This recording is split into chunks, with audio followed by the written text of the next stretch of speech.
Hello students, today we are going to discuss about constructor.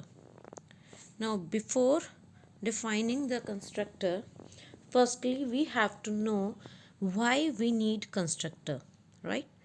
Let us take an example. Here we make a class named as test, right? And here there are two variables, that is a and b. ए को हमने assign की है 10 value and b को assign की है 20 value, right? But C plus plus does not allow this kind of initialization in because we do not directly assign the values to the variables. The variables values can be assigned to the variables through the member functions of the same class, right? Now take a second example. Again we make a class named as test. Two variables हैं a and b. हमने main function बनाया. Main function के अंदर test class and t is the object of the class test, right? और 10 और 20 जो values है वो असाइन कर दी हमने डायरेक्टली. अब डायरेक्टली असाइन करने से क्या हुआ, ये कभी भी परफॉर्म नहीं होगा. It is illegal in C++ because these a and b variables are declared in private section. Private data members are not accessible by a non-member function, right? तो इसीलिए it is not possible in C++. Again अगर हम उन्हीं variables A and b को publicly declare कर देते हैं, तो पब्लिकली डिक्लेयर करने से तो कोई भी उनको एक्सेस इजीली कर सकता है, because public members can be accessed anywhere.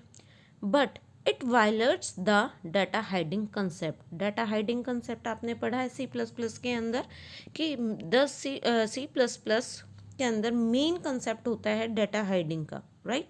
जब डाटा को हम हाइड ही नहीं कर पाएंगे, हर कोई उसको एक्सेस कर सकता है, तो डाटा हाइडिंग कंसेप्ट क्या हो जाएगा, वायलेट हो जाएगा, right?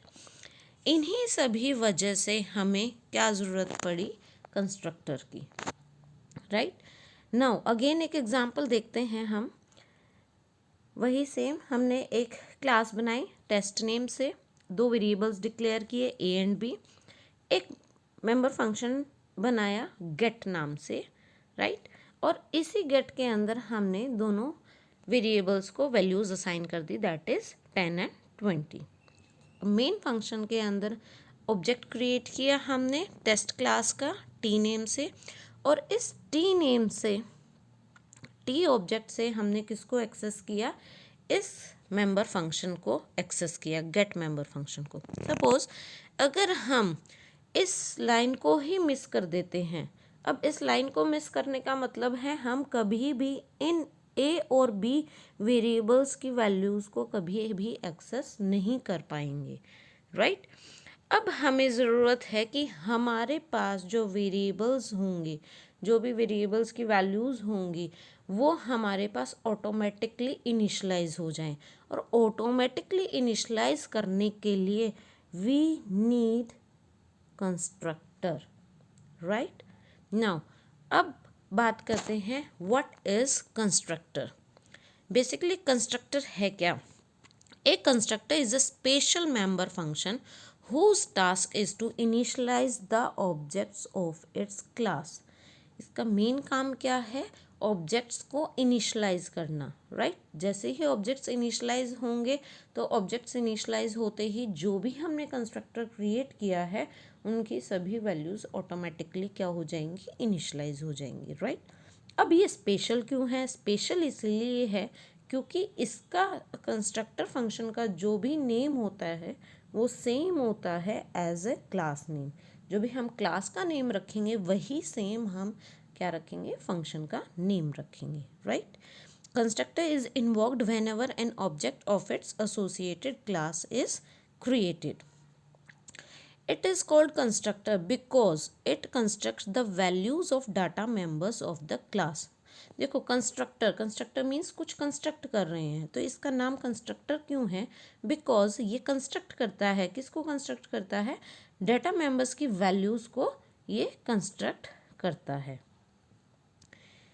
There is no need to write any statement to invoke the constructor function. जैसे हम नॉर्मल फंक्शन में अलग से लाइंस लिखनी पड़ती हैं सभी फंक्शंस को इन्वोक करने के लिए, यहाँ पर कंस्ट्रक्टर के लिए हमें कोई भी स्टेटमेंट लिखनी नहीं पड़ती, राइट?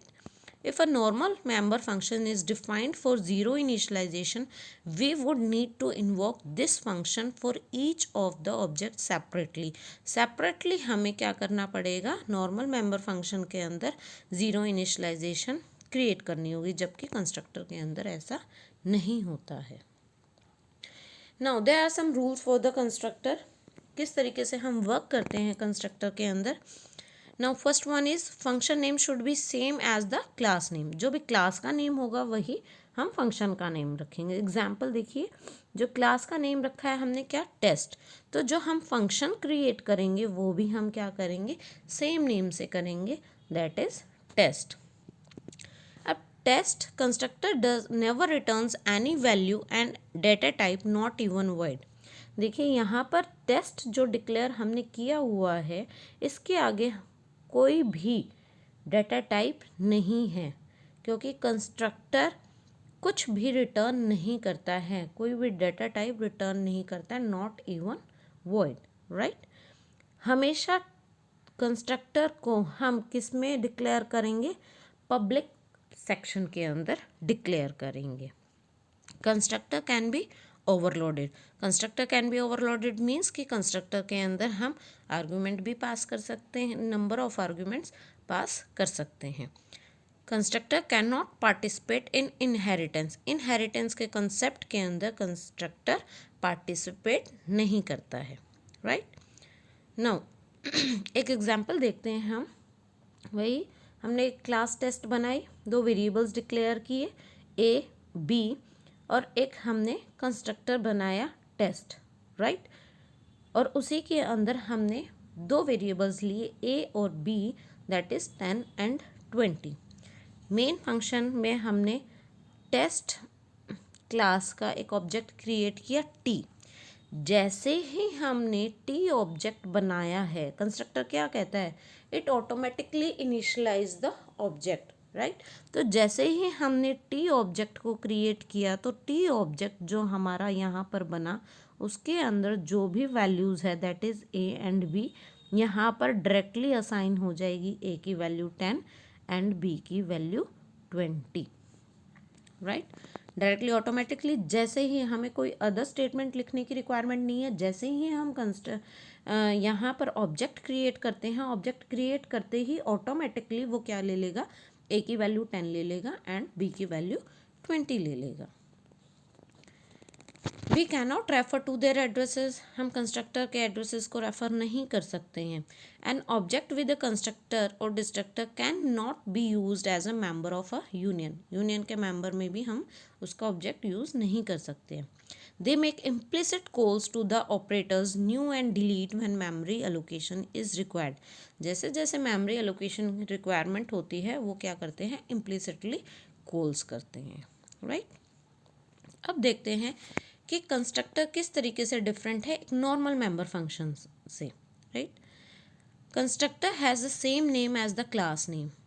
अब जैसे ही कंस्ट्रक्टर हम क्रिएट करते हैं तो क्लास का नेम और फंक्शन का नेम सेम होता है, तो हम उसे क्या कहते हैं? कंस्ट्रक्टर. जबकि नॉर्मल मेंबर फंक्शन के अंदर हम क्लास का नेम अलग रखते हैं और मेंबर फंक्शन का नेम अलग रखते हैं. Constructor does not have return type. कोई रिटर्न टाइप नहीं होती, जबकि नॉर्मल मेंबर फंक्शन के अंदर हम रिटर्न टाइप रखते हैं. A constructor is automatically called when object is created. Normal member function में ऐसा नहीं होता है. If we do not specify a constructor, C++ compiler generates a default constructor for us. अगर हम एक्सप्लिसिटली स्पेसिफाई नहीं कर रहे हैं कंस्ट्रक्टर को, तो C++ कंपाइलर क्या करता है, एक डिफ़ॉल्ट कंस्ट्रक्टर हमारे लिए कंस्ट्रक्ट कर देता है, जनरेट कर देता है। Now there are different types of constructor in C++. First one is default constructor, second one is parameterized constructor, and third one is copy constructor. Default constructor क्या होता है? अब जैसे मैंने कंस्ट्रक्टर बताया कि क्लास का नेम और फंक्शन का नेम सेम होता है, राइट? तो क्लास नेम फंक्शन का नेम सेम रहेगा, तो यहाँ क्लास नेम और ब्रेसेस के अंदर हम कुछ भी पैरामीटर्स पास नहीं करेंगे।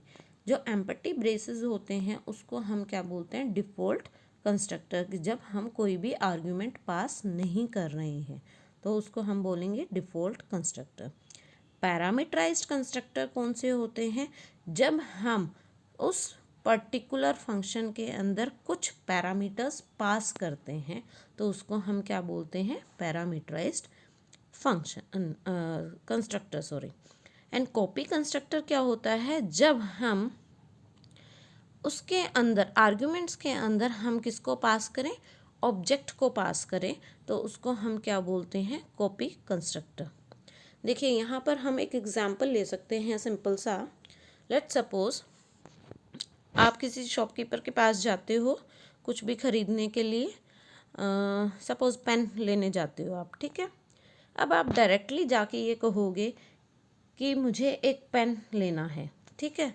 आपने कोई स्पेसिफिकेशन नहीं दी है, कुछ नहीं, सिर्फ एक पेन कहा है कि मुझे पेन लेना है, तो वो किसके अंदर आ जाएगा, डिफ़ॉल्ट कंस्ट्रक्टर के अंदर, कि आपने पेन लिया है उससे। अगर आप ये कहते हो कि मुझे रेड कलर का पेन लेना है, तो आप क्या कर रहे हो, कुछ स्पेसिफिकेशन दे रहे हो, कुछ पैरामीटर दे रहे हो उसे, तो वो किसके अंदर आता है, पैरामीटराइज्ड के अंदर आता है, राइट। अगर आप अपना ही पेन कोई दिखा के शॉपकीपर को ये कहते हो कि मुझे बिल्कुल ऐसा ही पेन चाहिए, तो वो किसके अंदर आ जाएगा, कॉपी कंस्ट्रक्टर की, वो उसी की कॉपी देगा आपको, तो वो क्या होगा, कॉपी कंस्ट्रक्टर। तो इसी तरीके से हम C++ के अंदर इन डिफरेंट कंस्ट्रक्टर्स को बनाते हैं। First one is default constructor, second one is parameterized constructor, and third one is copy constructor, right. Now, first is default constructor. A default constructor that does not accept any parameter. Default constructor क्या होता है, जो किसी भी parameter को accept नहीं करता है, जिसके अंदर कोई भी पैरामीटर नहीं होता है, right. A default constructor supplied by the compiler does not do anything special. It just initialize the data members with dummy values. Default constructor कुछ नहीं करता, सिर्फ वो क्या करता है, इनिशलाइज करता है जो भी डाटा मेंबर्स होंगे हमारी क्लास के अंदर, उनको एक डमी वैल्यूज़ देगा, और उनको जैसे ही ऑब्जेक्ट बनता है उनको वो क्या करता है, इनिशलाइज करता है, right. Now if a class has no explicit constructor defined, the compiler will supply a default constructor having no arguments. अभी पहले हमने यही कहा कि अगर हमारे पास कोई एक्सप्लिसिट कंस्ट्रक्टर नहीं होता है तो कंपाइलर क्या करता है, ऑटोमेटिकली जनरेट करता है default constructor. Default constructor means the constructor which have no arguments is called default constructor, ठीक है। नो एक एग्जाम्पल देखते हैं हम अब डिफ़ॉल्ट कंस्ट्रक्टर का। हमने एक क्लास बनाई, अगेन टेस्ट नेम से, दो वेरिएबल्स डिक्लेयर किए ए एंड बी के नाम से, जिनका इंटीजर टाइप के हैं जो, और पब्लिक सेक्शन में हमने उनको लिया है, राइट। एक हमने फंक्शन लिया नेम्ड एज टेस्ट। अब देखो टेस्ट नेम से लिया है तो सेम हमारा क्या है, क्लास का नेम और फंक्शन का नेम सेम है, तो यहाँ पर हम इसको क्या बोलेंगे, कंस्ट्रक्टर है ये। हमने क्या किया, क्रिएट, एक कंस्ट्रक्टर क्रिएट किया है, और इस पर्टिकुलर कंस्ट्रक्टर के अंदर हम कोई भी आर्ग्यूमेंट नहीं दे रहे हैं, तो कोई भी आर्ग्यूमेंट जब हम नहीं देते हैं इस पर्टिकुलर कंस्ट्रक्टर के अंदर, तो हमारा वो क्या होता है, डिफ़ॉल्ट कंस्ट्रक्टर। ठीक है, अब इस कंस्ट्रक्टर के अंदर हमने इन वेरिएबल्स को, ए एंड बी वेरिएबल्स को कुछ वैल्यूज़ असाइन की है। ए को हमने असाइन की है 10 वैल्यू, बी को असाइन की है हमने 20 वैल्यू। मेन फंक्शन पे आते हैं। वॉइड मेन, हमने क्या किया है, एक ऑब्जेक्ट क्रिएट किया है टेस्ट सी। टेस्ट क्या है, आपका क्लास नेम है, और सी क्या है, एक ऑब्जेक्ट है। देखिए जैसे ही हमने सी ऑब्जेक्ट क्रिएट किया तो ये पर्टिकुलर स्टेटमेंट है, उसी टाइम पे हमारा क्या होता है, ऑटोमेटिकली इनिशलाइजेशन हो जाता है। अब ऑटोमेटिकली इनिशलाइजेशन हो गया, ए एंड बी की वैल्यूज़ क्या आ गई, 10 एंड 20। जैसे ही हम ऑब्जेक्ट क्रिएट करते हैं किसी भी क्लास का, इस कंस्ट्रक्टर के अंदर ऑब्जेक्ट क्रिएट करते ही हमारे पास ऑटोमेटिकली क्या हो जाएगा, इनकी वैल्यूज़ इनिशलाइज हो जाएंगी। तो ए की वैल्यू क्या हो जाएगी, 10 हो जाएगी, एंड बी की वैल्यूज़ क्या असाइन हो जाएगी, 20 हो जाएंगी। प्रिंट करने के लिए अब हमने स्टेटमेंट लिखी है सी आउट। ए की वैल्यू प्रिंट कर दी हमने c dot a, and B की वैल्यू प्रिंट कर दी हमने c dot b. Dot operator की हेल्प से हमने इन वैल्यूज़ को, ए एंड बी वैल्यूज़ को क्या कर लिया है, एक्सेस कर लिया है। ठीक है, और आउटपुट के अंदर हमारे पास क्या आ जाएगा, ए की वैल्यू आ जाएगी एंड बी की वैल्यू 20 आ जाएगी। तो ये था हमारे पास main default constructor. Default constructor कौन सा होता है, that does not accept any argument, जिनके पास कोई भी आर्ग्यूमेंट नहीं होता या पैरामीटर्स नहीं होते, उनको हम क्या बोलते हैं, डिफ़ॉल्ट कंस्ट्रक्टर बोलते हैं। ठीक है, नेक्स्ट लेक्चर में हम करेंगे parameterized constructor and copy constructor. Okay, thank you.